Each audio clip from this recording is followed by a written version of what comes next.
That's all right. I'm going to play around with our intro and stuff, so I'm just going to bring us into the show from like after. All right. Sound fun? I should just add like cold opens to everything. It's like my thing. I don't know. We'll see. Here we go.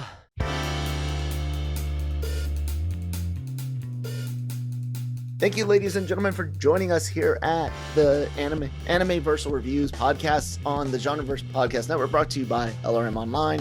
We're available wherever you get your podcasts from and on YouTube. Please follow, subscribe, share us with some friends and family, leave some comments, thumbs up. Just tell the algorithm that you guys like this stuff so other people can find it and enjoy it as well. Well, I am one of the 3 hosts of this wreck. No, I'm just joking. We love this show. I am Kyle Malone here at LRM in the Genreverse, and I am joined by my significant other, Christine. How's it going, sweetie? Going all right. Good. And we are joined by one of our dearest and closest friends for ever, and the 3rd host of this show, Brian. What's up, bud? Hey. So everyone that listened 2 weeks ago, Christine and I are working on the Chobits thing. We've had to purchase additional action figures and panties. Yes. and also I've been sick. So like I'm just now like recovered. It wasn't COVID, but it was like a cold that would not go away. Yeah. So it happens. Yeah. It happens every now and then. But yeah, Brian and I got to talk. Well, all 3 of us mentioned briefly. Christine didn't care for Gridman, but Brian and I talked about Gridman a couple weeks ago, and you really, really enjoyed it. Christine didn't care too much. You guys can go back and check that out. We cannot recommend it enough. Brian, can you recommend it enough? No, it's absolutely worth your time. Definitely. Mm-hmm. 100%. So this week we are I got Brian to catch up so that way we can talk about what comes after Dynazenon, but let's talk about fucking Dynazenon, which I said last week. I was like, this series ups it. It's different, it's more mature, it's a whole different thing, yet it's the whole same thing. It's beautiful. I pumped it up, Brian. Your initial reaction to it when you started watching it? It's more mature in a lot of the themes, and it's cool because you have all the cool kaiju stuff, but man, is there a heart and soul to this show. and it's not that that's running along it, and there's a lot of great stuff in it, and it's look, both shows are great. This one may be a little better in my opinion, maybe. I don't know. But yeah, it was absolutely fantastic. I enjoyed every minute of it. So Christine had an issue with Akane and some of the tropes. Brian and I, we have issues with how they can be grading depending on the shows, but it was kind of like we saw layers to it, but you couldn't quite get past certain aspects of Akane's character. But what did you think about Dynazenon? I liked this so much better. For me, a lot of these types of animes, like it'll be a turn off because of the characters. I don't have a problem with, transforming robots. My problem is like characters grating on my nerves. Mm-hmm. This show was really good. I definitely enjoyed the characters. As much as I could watch from it, because I was kind of like in and out. Still dealing with being a little sick. Yeah. So I missed a little bit, and I do want to go back, but I did enjoy it, and I loved the ending, and yeah. Yeah, we'll have to get to that ending because it is. I got goosebumps, Brian, the first time, this second time, and this time watching Yomogi's last move. Like, that was pretty intense. We'll get to there. We'll get to there. All right. So what we like to do, I've already said that I loved it and all that. And one of the things that we really like to do with this when we break it down, we don't do the Cantina style anymore. We're done with that. That is the Cantina method, and it will remain over there with Star Wars. But we're gonna talk just like we did with Gridman. We're gonna look at the story, some of the themes, discuss some of the characters, and then look at some of the technical side of things, like the animation, music, acting, things, whatever might come up. And then, Brian, did you see that picture I sent you last night? I did. Good. Did you get that thing that I sent you? Mind taker. Anyways, we don't what is it? We don't borrow, we don't ask, we take. Yeah. We take the minds. Good old fashioned Harvey Birdman attorney at law. So spoiler warnings, ladies and gentlemen. Let's see what shakes loose. So Dynazenon takes place in what looks to be the real world. At the end of Gridman, we do see like a real live action. What we assume is Akane in the real world waking up. But here we learn that this world it's a version of Japan. It's not a digital world like in Gridman, and it's got history, at least 5,000 years of history, in which there were a very, very advanced civilization where kaiju and kaiju users and things like that existed. And your initial entry into this show is a couple kids potentially talking about a student that offed themselves, like just to set the tone of coming off of Gridman, this really awesome sci-fi adventure that did have some heavy themes, but suicide right off the bat. Brian, what was that like for you? I didn't realize how much that would be a part of the series. like you're right. You're watching the show and you get that line and you're starting to, all the little pieces are being laid out, including things that we don't find out until later, like the little pebbles or whatever being thrown around. And that, you're right, that particular line, I was like, I didn't realize that was going to be such a big sort of part of the show. Going to those very there's a lot, like I said, a lot of emotion in this show. It's not just about fighting kaiju. It's about finding yourself. It's about relationships, growing up. It covers moving all those on. things. Yeah, moving on. Absolutely. Yeah. So but there has to be something to do besides the relationship stuff. So we do get to meet a former Kaiju Eugenicist, a former Kaiju user that died 5,000 years ago, was actually resurrected and helped Hyper Agent Gridman in the very, very first Studio Trigger Gridman animation. It was just like a single short. And they reference that later on in the series, that he was a mummy and woke up. And Yomogi is our like male protagonist. And damn, man, that popped loud. Sorry. Yomogi is our male protagonist in this series, and he meets Gamma, and Gamma's the former kaiju user, and he ends up meeting, he's got a female classmate named Yume. She's involved. Her sister is the one the students are talking about dealing with suicide. She didn't have a great relationship with her sister, and these rumors are starting to get to her, and she goes on an investigative journey during this episode, and she's one of the key stories that we get to follow through, along with the whole Kaiju Eugenicists, which is these 4 other users plus Gamma and their history. And then you have the rest of the supporting cast, Koyomi, freaking Chise, and Yomogi. It's just really, really cool how they balance these 3 big storylines throughout, and we even get to see some Gridman characters appear later on, which we'll get to. I know, right?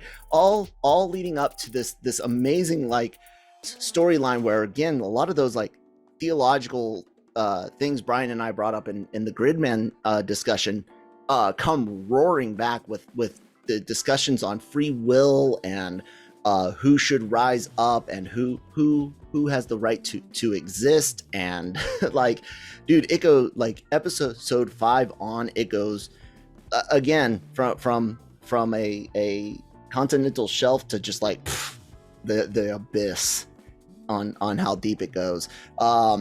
Christine, following the story the way that you did, what parts and like what threads really kind of spoke to you and at least got you interested to see what would happen the most? I definitely wanted to find out what happened with Yume's sister. What was her name? Kano. Yeah. I did want to find out and see how that played out, because I mean, it's got to be hard, especially when you're school aged and everyone's talking about, a deceased family member of yours, and you don't want to believe that your sibling would do something like that.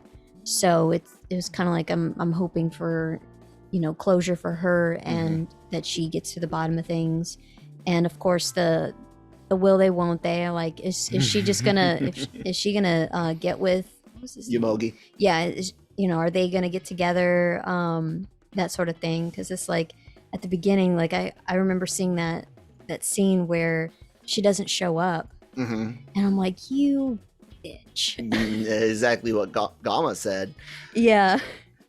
Brian, you're kind of just take us through like some of the same thing, like what threads really just got to you that dragged you deep into the show, or was it just all of them?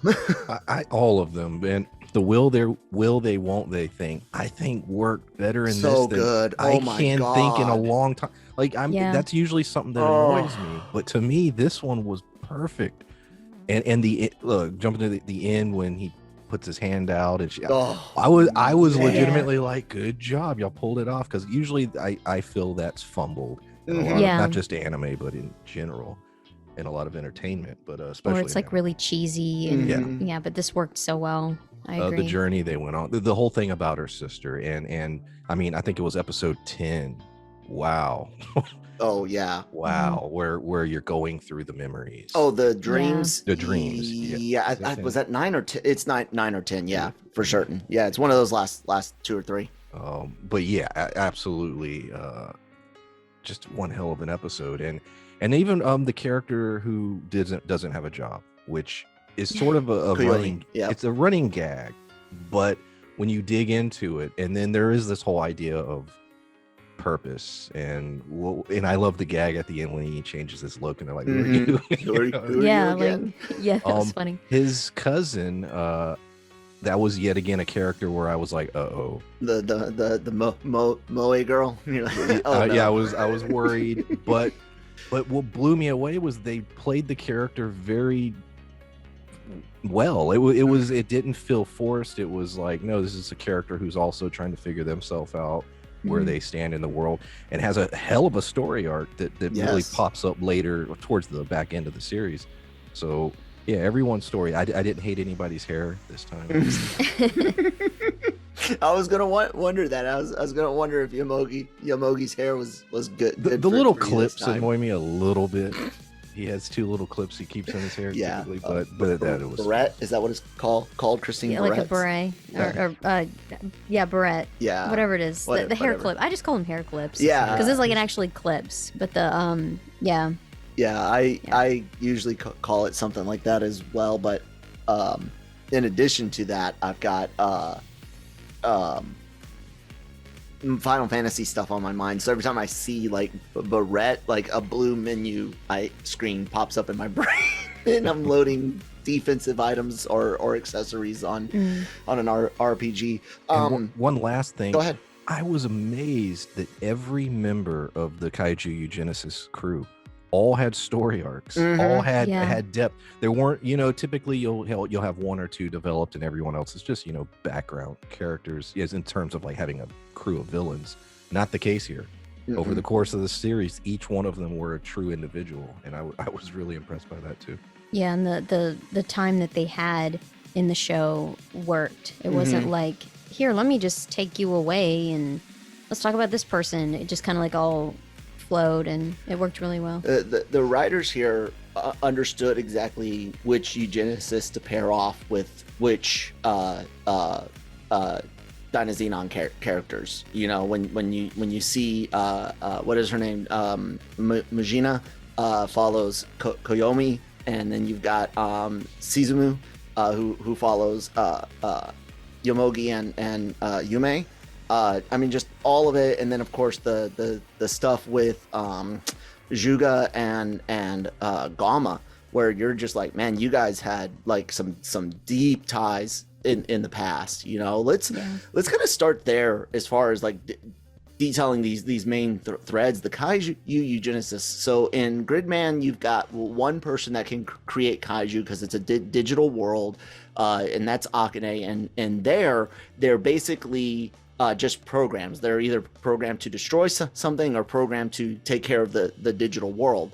And here, though, what we learn from these Kaiju Eugenicists that have been around for thousands of years, that kaiju are born from human emotions, and that there's this, almost like a balance of existence between the two. And there's a princess and a country that the Eugenicists, were basically, they feel betrayed by. They basically said, we don't need to do this kaiju thing anymore. The human life is going to continue on, and they rebelled. Guama sided with his country, and to the Eugenicists, betrayed them, gets the Dynazenon, gets mummified, resurrected, and when they're all resurrected, we get this fight, and throughout it, the Eugenicists' big thing is who has the right to live, who betrayed who, who has the moral high ground here. And Brian, that's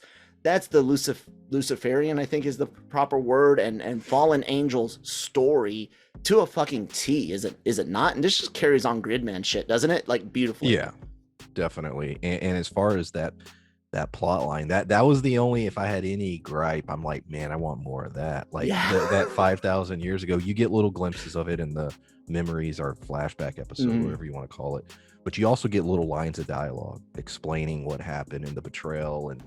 And when they start explaining, when you start to learn their side, you do start to scratch your head. Okay, you served the kingdom, you did your job, and then they didn't, like, they were done with you. And it was a question of, whoa, these kaiju are living, there was a debate about what are they living things, they're tied to people's emotions and all that. In a world like this, perhaps the kaiju do serve a purpose in a weird way.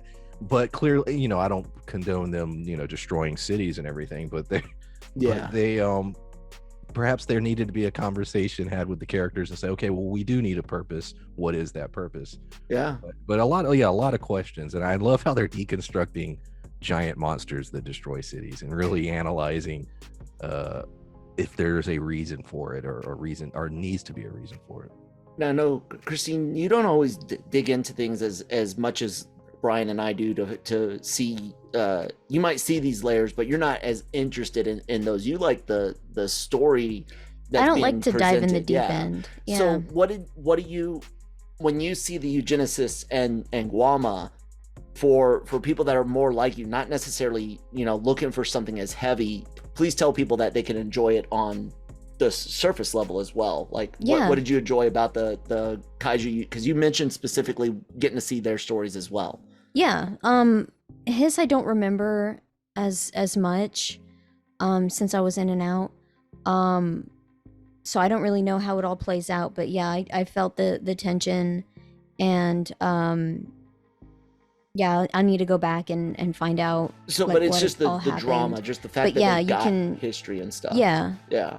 That's that, you see, and that's what's great about the show is they Christine doesn't like this type of stuff at all usually, and not anime, of course she loves that, but she's not into Power Rangers, not into Mecha, not into Ultra Series type things. But that's just a testament, because one of the big things about this, guys, correct me if I'm wrong, this is a lot like Battlestar Galactica, where it's like real world drama, real life situations set in a fantastical setting, and anyone can really relate to the show. Get something out of it. Yeah. Brian?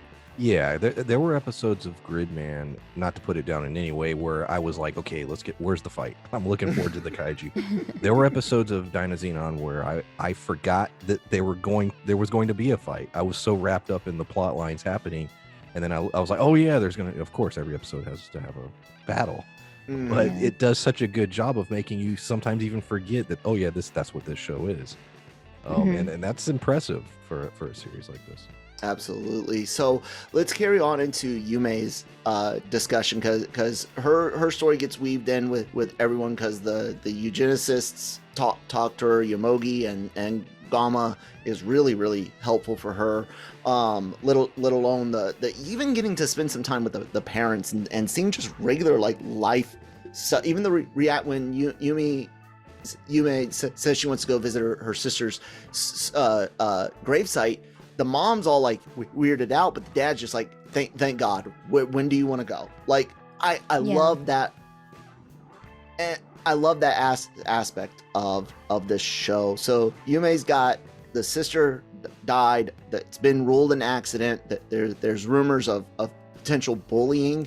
She goes on this investigation. A friend and some former students help her out. She meets her sister's ex-boyfriend, and it's a very, very pivotal and very, very, very strong scene when she actually meets him, because she he tells her, look, it was there's rumors about bullying, but I didn't see it. There's this prank video that she does get to see, and in it's kind of hard to tell, and they do it on purpose. You're like, okay, yeah, sure, maybe in the shock of the prank, but afterwards, did she laugh? And apparently, for what one side is saying, Kano was okay, and the ex-boyfriend says she wouldn't have offered herself. That's not the way she is. He looks very uncomfortable and upset at even having to talk about it. Yeah. And in the end, at the dream episode, so to speak, Yume and Kano get to have this freaking amazing interaction where she gets the closure she needs, and all through this time she's got this Ankh puzzle, like metal puzzle twist, pretzel type puzzle, that she's been fiddling with. That was her sister's, and right as she solves the puzzle in the dream world, the dream breaks. The sister's frozen with that beautiful smile at Yume, and she gets herself out of that world, man. Christine, I started with Brian last time, so let's start with you and the Yume Kano story. Yeah, from what I saw at the beginning, like they were also talking negatively about her, and when oh god, what's his name? See, like which one, the main guy? Yeah, Yomogi. Yeah, when Yomogi asks to meet up with her to hang out, and she doesn't show up, like everyone had called it. And it was funny seeing Gamma call her out. Like he was watching and then like just lashes out at her. And like as time goes by, you kind of understand, she's on a mission. This is what drives her.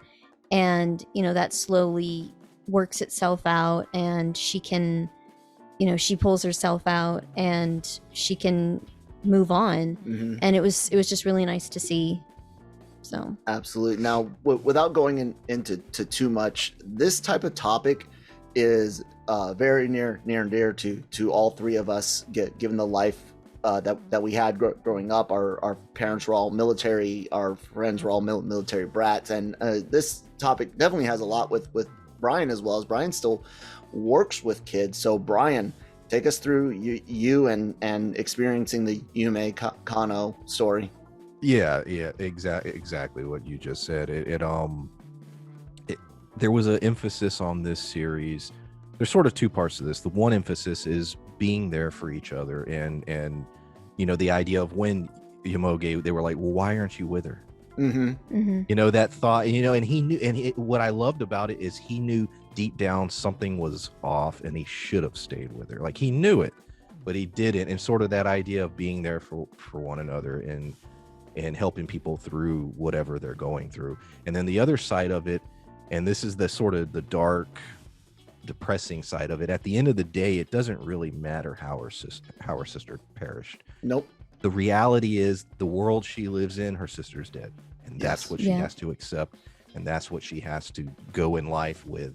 And that's sort of, like you were saying, they're very vague on certain things. Like they're not just outright saying yes or no. And, her, when she's in that memory or whatever, her sister's like, no, it's good. But it feels off to me, at least, watching it. So, but in the end, it doesn't really matter. She's in a world where her sister is gone and she has to live with that. And the grave scene is a great end cap to that storyline, I think. Yeah. I could not agree more. That's just an awesome way to put it. It's a very, very touching story. I love that dream episode and the release. Like I said, that moment when because she, Yomogi does manage to reach her, because in the dream episode, everyone's been absorbed by this kaiju, and basically Yomogi's the only one that initially breaks out, because he doesn't have a lot of baggage. He's got an annoying potential future stepfather that he doesn't seem to really like. Mm-hmm. But that's about it. So his whole dream sequence is his mom, talking about this dinner to meet the boyfriend that she's dating, and he's immediately like, fuck this noise. Hey, Dyna Soldier, let's go. And he goes to the rescue. Fucking Kane, I combined their names. Yume, she asks him for more time, and because they both rush to save the city. He's like, if we don't get to your sister, something bad will happen. They rush out there to get to her. Give me some more time. That moment when she breaks the puzzle apart, looks over to Kano to say, hey, look, I solved it, and there she is, just frozen in time. The glass shatters. Dude, they used such beautiful light and silence again. Mm-hmm. Anyone want to expand on that scene or anything else about Yume and her sister? I think it as a kind of disagreement, I think it has a little more importance that it wasn't suicide. Mm-hmm. Because I don't know what it's like to have a family member commit suicide. So to me, it's like I don't know what that struggle is like. Because an accident, like, sometimes you can't be there all the time. You can't. So someone gets hit by a car. Like you. Yeah, I don't. But like emotionally, like trying to save someone, where it's kind of like that relief. Like, okay, so she didn't just leave us. Mm-hmm. It just was an accident. So I think that part was just like icing on the cake. Not really like in like super important, maybe, I don't know. But it was like, at least it wasn't this. Yeah. For the actual character, but for like the story point is where I think Brian was like, correct me if I'm wrong. It's like in the story, it's she has to live without her sister no matter what. Exactly. Yeah. Of course, suicide hits people a lot harder as someone that's known soldiers to do it. It does hit. You're absolutely right, Christine. That does suck. Both would be completely different feelings of that loss, and you have to deal with it differently. I agree with that. I was saying more so the fact that regardless of which one it was, for the story, there's the loss. Okay. That she's gonna have. Yeah, absolutely. So, Brian, did you want to say anything about the puzzle solving or anything else on this? No, just like you said, the way it was framed and the way it was done, great. There were so many just great moments. Yeah, absolutely. So the last main thread is basically everyone else's little side stories. Koyomi and his former, school age crush, and his inability to move forward in life. His younger cousin Chise, and her desire to be a part of the crowd despite being, freaking want to be what we would probably call her a poser when we were in school, but she's a little scene type kid and in with the out crowd type, but she really doesn't want to be in with the out crowd. She really wants to be in with the in crowd, and she gets to go on the really cool journey with Goldburn, a kaiju robot similar to Dynazenon that is like a seed that attaches to her and grows, and then you get to deal with a little bit of, like I said, some of the Kaiju Eugenicists bleed into some of these stories. They're all important because they feed the two bigger story threads here, but each one allows all of these characters to get time, from Koyomi going from man, I really want this girl. It's ridiculous. She invites me to lunch and then brings her husband to it while leading me along. And then he goes and he's like, I think I saw, you know, her husband injured from one of the fight with the kaiju, and he goes there and he thinks the guy's dead, and it turns out he's not. And he has this you know, moment where he's like, I can't just leave it, you know.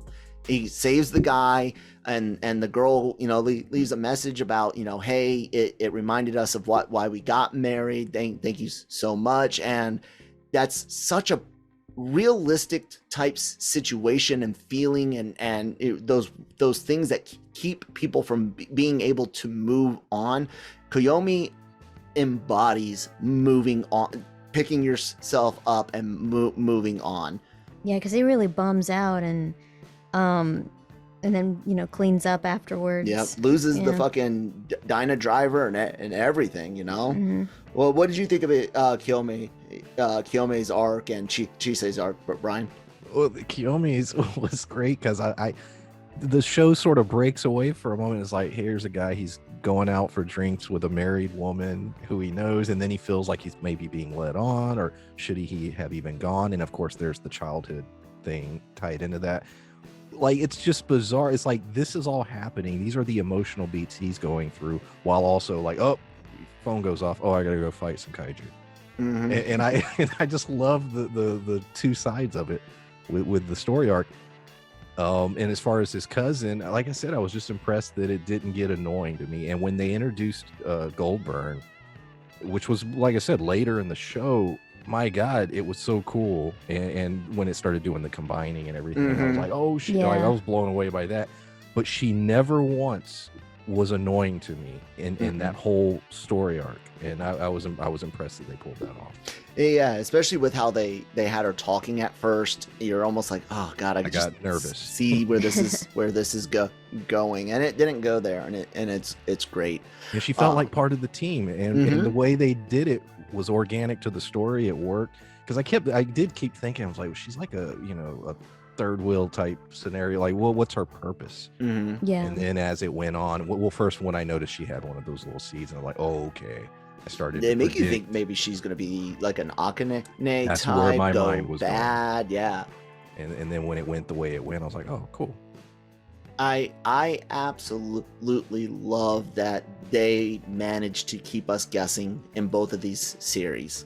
You really don't necessarily, despite all of the tropes that go into this, because we've mentioned that this series feels like someone making commentary on many different things, you know, and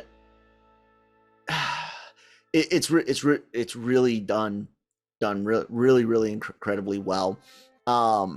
I guess the last thing to like really touch on as far as story mode is what connects this to Gridman. Well, Brian, tell everyone, because this is something I had to hold on. Like when we talked about Gridman and I realized how much you loved Grid Night, I was losing my shit at not being able to tell you this. And like I went online and I started looking through like regular pictures of merchandise, and I was like, okay, good. I don't think he's gonna see this reveal. So there's this big fight. Two of the Kaiju Eugenicists are using one Kaiju, and it just beat the shit out of Dynazenon when out of the sky comes Grid Night. Brian, me, straight up, I jumped up as much as I can jump up, and I'm like, it's fucking Grid Night! Holy shit! No joke. Brian, what was it like? So I think I told you the other night, I was watching that episode. I was lying in bed, I was watching it casually, relaxing, and I have stayed completely spoiler free. I haven't watched any trailers. Like I purposely went into this knowing absolutely nothing, not looking up toys or whatever. Right. So no, when I saw Grid Night, I did this. I literally almost leapt out of bed, like, oh shit. And then my mind's racing. I'm like, oh, wait a minute. What does this mean? What does this mean? And yeah, it was so cool. I mean, the transformations in this thing. And they did every possible combination you could think of. And when, like I said, when they started factoring Goldburn too, I was like, oh my God. Like I haven't yet, but I am going to be looking to see, okay, are there figures? Yes. Yes. I'm like, this is the first time in a long time where I'm like, I think both old Hyper Agent Gridman figures and current like newer Dynazenon and Gridman cool. figures. So yeah, as well as you could still find some superhero samurai cyber squad toys on eBay. Yeah, it was a very, very cool thing. Christine, I know you're not into the, she's Yeah, I'm over just here like with, like okay. yeah, she has that I don't give two fucks face on right now. But it's really cool because, like Brian said, what does it mean? Because we get the feeling, the second, which is his companion, kind of like you had the Gridman alliance with Samurai and all of them. Knight has second. She tells them that this world is better without kaiju. It's more natural like that. And you get the feeling that the nation with the princess and all that 5,000 years ago basically was likely using kaiju very similar to what Akane was, which was to help shape the world and get it set on the path it needs to be on for humans to be successful, right? So once you're done using the tools to do that, you don't need them anymore. And that's kind of what I think is that backstory. But it's this idea of a multiverse at the end of the show when they carry Dynazenon off and Knight and the second go back to the digital world. You can see it through the portal that they leave, and then you can see it in kind of like the prologue. It's a big deal if this is the real world and kaiju can do there, but dude, they did give us a fucking live action. Now, the music video for the OP song in Gridman does have that same setting and live action like character and whatnot. So maybe it was just a tie-in to that, but I really don't know, and I kind of like that, because to wrap up the story, Brian, what's next is Gridman X Dynazenon. What do you think? Yeah, I mean, it makes complete sense. That I am curious in terms of characters. Are we going to mix the two from the two series? Or are we going to have a completely new set of characters, maybe a couple of cameos? Or I don't know what they're going to do, but so far I'm loving what they've done. The nods, his flashback scene, I had a big smile on my face. I'm like, oh my god. Oh yeah, Knight. Yeah, Knight. Yep. So I don't, like you said, I'm not completely clear on what exactly a lot of this means, but I'm enjoying the ride. I just like Knight when he it's time to go, the glass just shatters. He's like, I could have saved myself.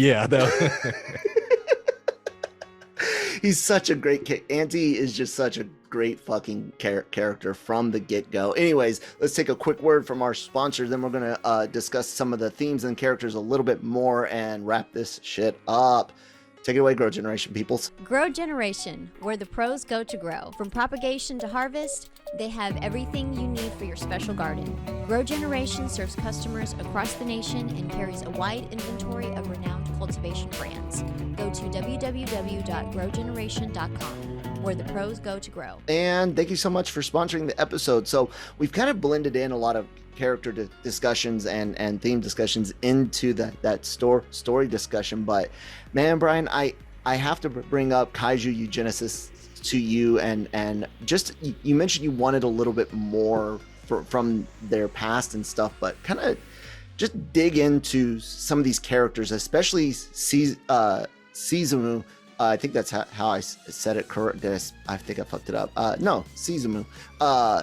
The blonde-haired kid with the braid that is with Yomogi and them. Kind of just take us through what else you would like to know, what you think, and like my theory, what happened.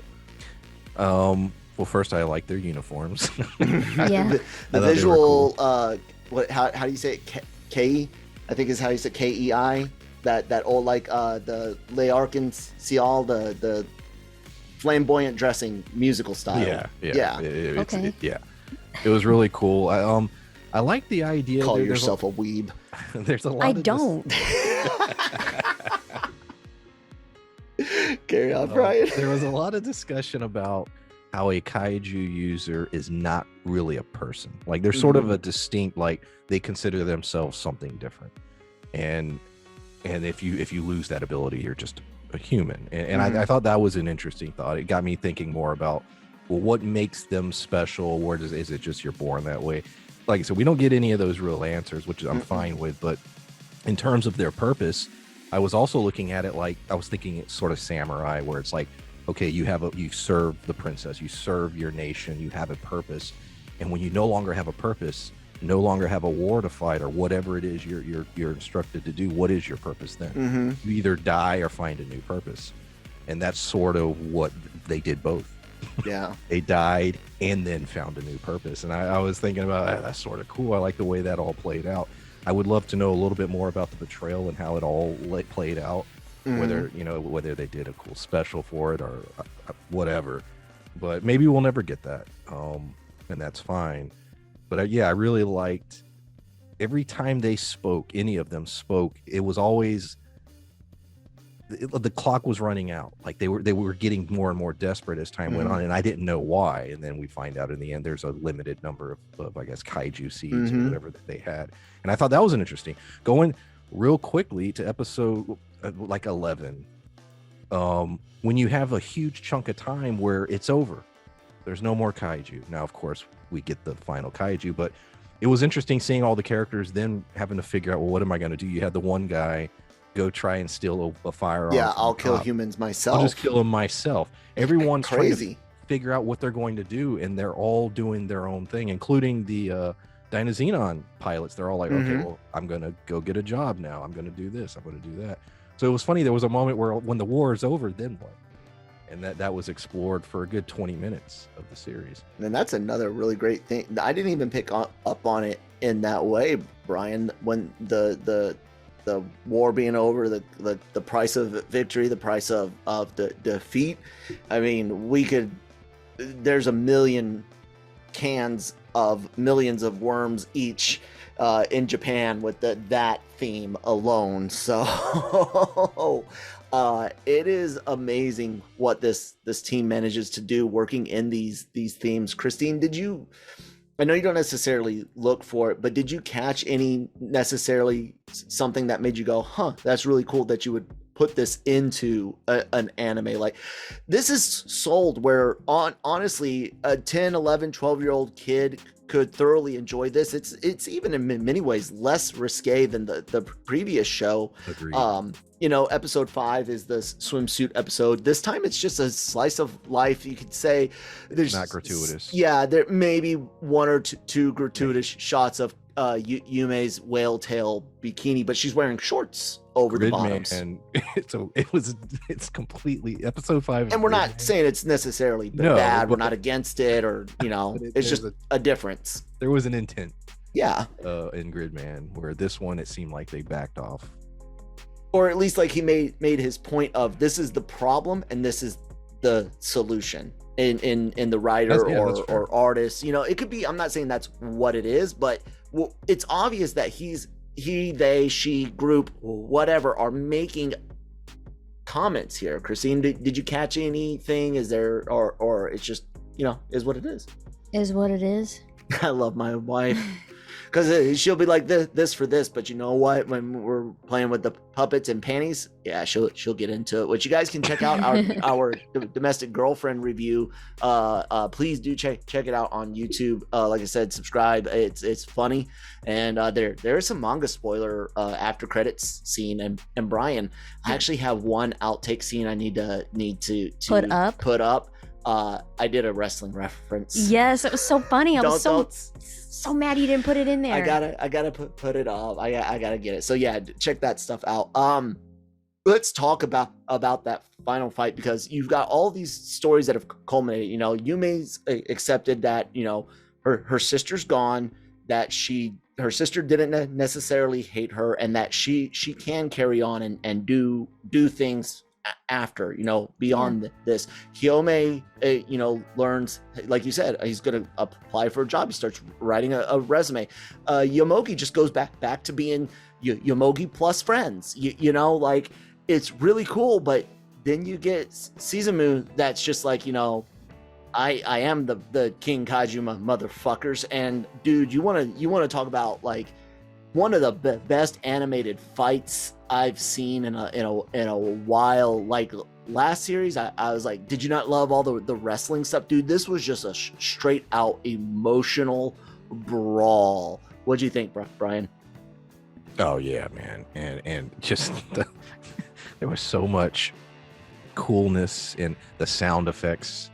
They brought back that final kaiju. They brought back the sound effect from the twisted, disturbing kaiju at the end of Gridman. Yep. So all that, which I thought was great. Like I said, all the different combinations. The fact that Guama's perishing before our eyes, Yep, and how all that's playing out. That's one thing that we should mention, that the kaiju users at one point, whether it's the ability to use kaiju or not, if they lose it, their body starts to deteriorate, which is why Guama has as much scarring and markings on his body as he does.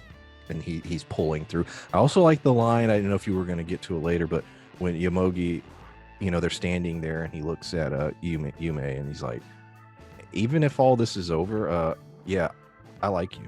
Yeah, will you go out? Yeah. Will you go out with me? I love that moment. And that's a great moment. And there's a pause. There's like this quiet little, he's just like, yeah, we don't have to stop hanging out. I like this. But yeah, that battle, man. It's just so epic. I could rewatch it over and over. Yeah, it's good. Christine, I saw you getting pretty into some of the fights and enjoying some of the cool action sequences. Tell me, why is Studio Gorilla and Studio Trigger not making the Horizon anime right now?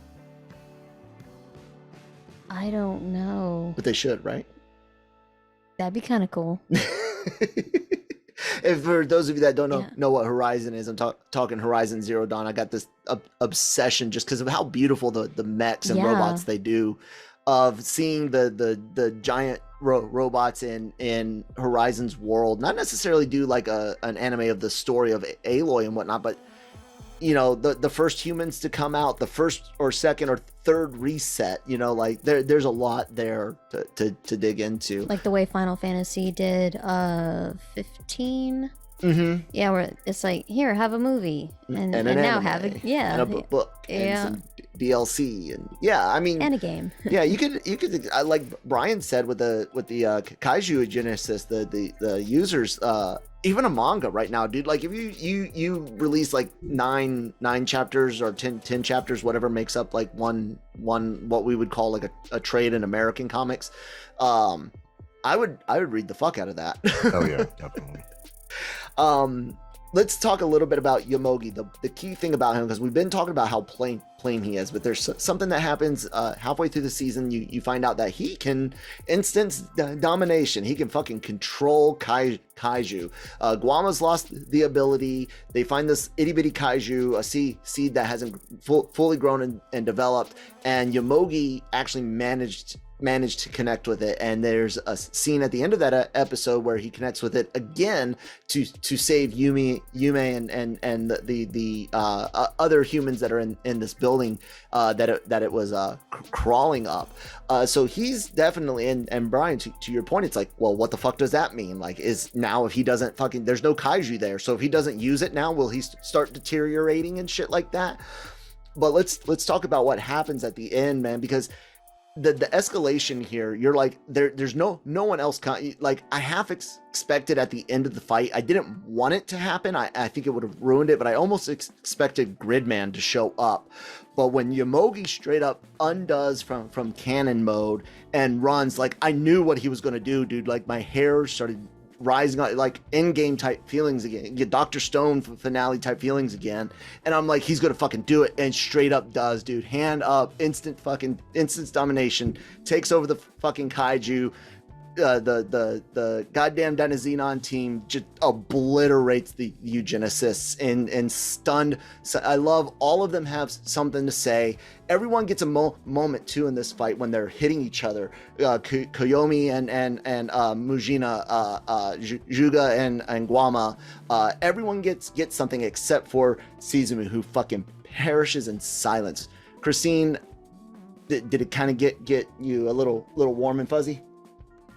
Yeah, I really liked this fight. Like, you saw me, I was just like, because sometimes like I'll get on my phone real quick, and but this is like phone down. Yeah. And I'm watching. I'm like, oh damn. But yeah, like It was really cool. Brian, for you seeing Yomogi make his ace in the hole move, go ahead. Well, it finally, you know, they had teased it earlier that is he a kaiju user himself? And it's like, yes. What does that mean? And like it goes to what I was saying earlier. Are you just born that way? Are you like a mutant, a special thing? And maybe the world people don't know they are because there's no kaiju, and now he's awakened, if you will. I don't know. They don't explain it, but it does bring more.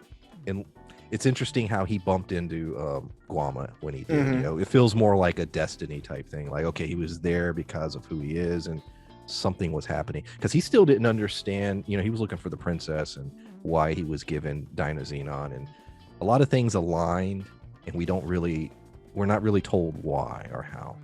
Yeah, that makes great sense. I can't get over how many great endings we've been seeing recently in anime. How many things are wrapping up nicely that are starting to get complete stories told. It's almost like, I mean, and this has got one thing going for it. It's an original anime. It's not coming from a light novel, a manga, or anything like that. Yes, it's got source material in the original, Hyper Agent Gridman show and Superhuman Samurai, but it's not burdened by expectations of a manga. And I think that, and especially the 12 episode count, and this kind of gets into the technical side of things, that is such a sweet spot for anime, I'm finding, Brian.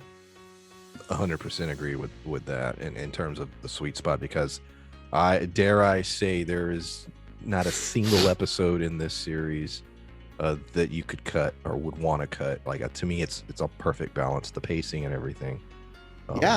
Even the episode where the Kaiju Eugenicists are shopping at the mall and fucking do it, because that's where you get the funny colored Kaiju and Yomogi getting his first instance domination. It's watching the Kaiju Eugenicists go bowling and do a 4D theater and shit like that. But they legitimately put almost every genre of anime minus hentai. I see we can get away with a couple times saying it. But they manage to shove so much into this, and it's to me, and it's a Western reference, but it's like the Russos with the Avengers films. It's like, there's no way you can do this. Son of a bitch, you did it. So on the rest of the technical side, animation, I won't say it's like vastly superior to Gridman. I do think you could see a little tightening, especially in the CGI. I think is even better blended here and better used. Did either of you guys have any issues with the beautiful OP this time? The opening. It's great. Yeah, no. I don't think I was there when you played. Was I there when you played the opening? Just the music. Oh, the music. Yeah, the music was great. Yeah, that's all. Yeah, I was really out of it, and still is, apparently. Yes, I am. I'm still trying to heal. I'm sorry. So it's all good. Brian, any comments on the animation? Anything that you want more or less of? I don't think. No, the animation is great. The character designs, I was impressed with. All the characters are very unique in the way they look, the way they dress. Nothing felt too crazy for me. If you really want to nitpick at Guama's outfit, it's a little a little out there, but it looked cool to me. I like sort of a Bowie-esque cool thing going on. I don't know, a shirt or no shirt, please. I don't know what these bandages are. It kind of fits with the rest of the Kaiju Eugenicists in the way that his outfit is almost like a punk rock-ish version of their very pop uniform. You know what I'm getting at? So it's like a symbol of his rebellion, and also making sure that the audience is aware that not only is he separated from the other users, but he's separate from the rest of the human. That's kind of how I took it. It is kind of weird looking, but that's... Well, yeah, I mean, the man's wearing a crop top. To wrap it all up, one of the other things I really like especially in Gridman, but even here, just some of the ties to the U.S. Superhuman Samurai. Of course, all the ties using classic music, classic poses and words and phrases from the Gridman source material. It is obvious that the people working on this show, they love anime, they love the Ultra series type stuff and Super Sentai type. They have a passion, and they've also got something to say, and we're sussing some of it out, but not all of it. And I can't wait for more. So I give Dynazenon. Brian, I gave the other one I think a B. I think I said B or something like that. This is an A for me, a solid A. You asking for my score now? Yes, Brian. This is killing me because I'm on the fence with an A or an A plus, and because I was like, is there anything I would change? And I'm like, is this perfect to me? And it might be, but I don't really like the idea of A pluses. But yeah, you already gave a few of those out this year to Dr. Stone episodes. Well, those were perfect episodes. Yeah. I think, I'm in the mood. I'm giving it an A plus. To me, this hit the spot that nothing like it has hit in a very long time. That is awesome. For a 12 episodes. I think every episode was phenomenal. That is awesome. Christine, do you feel like you could give a grade, or you just want to say, yeah, you want to go back and see it? I want to go back and see it because I've got a lot of blanks. But it's somewhere in the A's, whether it's an A minus, A or A plus, I don't know, but I did really enjoy what I saw, so it's in the A's at least. That'll work. I'll take that. But Brian, I mean, dude, we've been should we just like show her NGE now? Is she ready for Ava, man? I don't know. That's one that this is similar. You're right. Yes, because there's a lot more going on than just giant things fighting. And you want to talk about like looking at the you want to talk about like some of current events, like, okay, ladies and gentlemen, you want to talk about current events. Let's look at the Olympics and conversations about athletes and pressure and stress. You want to look at what pressure and stress does. You want to look at a visual representation of breakdowns. Watch Neon Genesis Evangelion. It's true though. It can equally be one of the most cathartic watches you will ever have, while also being one of the most terrifying watches you will ever have. If you really think about certain things, and it can make your stomach hurt. Like, it's one of those where there's times where like, oh my god. But it's also one of those where if you just go on the surface level, even you still get a lot out of it. But yeah, there are people I know that they're like, you got that out of NG, and it's like, yeah, don't worry about it, guy. You enjoyed it for what you did. Just let me be. So, I'm so confused right now. I'll give it a try. Because it's like, I don't really know what y'all are talking about, but y'all seem really excited, so okay. Anyways, so the cool thing is now we're all caught up. So we're trying to get to where we can start covering more shows here on Anime-Versal for you guys in real time, weekly, and as many of them in subtitles as we can, because Kyle has this horrible issue where I occasionally do third person, wherever I discover an anime, dub or sub, that's how I have to watch it, which I am scared shitless of what I'm supposed to do with Gridman X Dynazenon, because I found Gridman in English and Dynazenon in Japanese.